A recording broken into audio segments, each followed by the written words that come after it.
Hi guys! Welcome sa ating bagong lesson. Ito ang Island in the Sun ng The Wizard.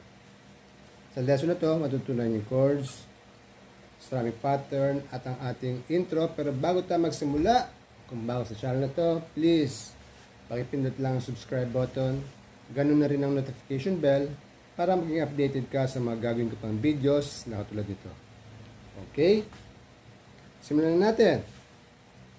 Ang chords natin sa ating intro, verse, at saka refrain ay E minor, A minor, D, G.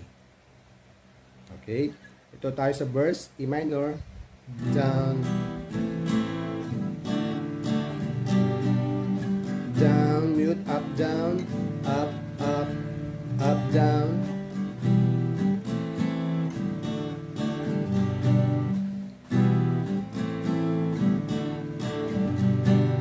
So, yun ang ating verse.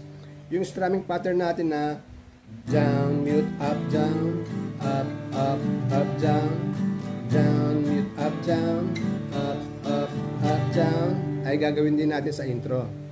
Ang chords naman ay tatlo-tatlo lang na notes. Ito yung E minor natin. Ang third strings, 4th fret, second strings, 5th fret, first strings, 3rd fret. Ganyan. Parang D minor, di ba? D minor. Pag tinaas mo, D sharp minor, E minor.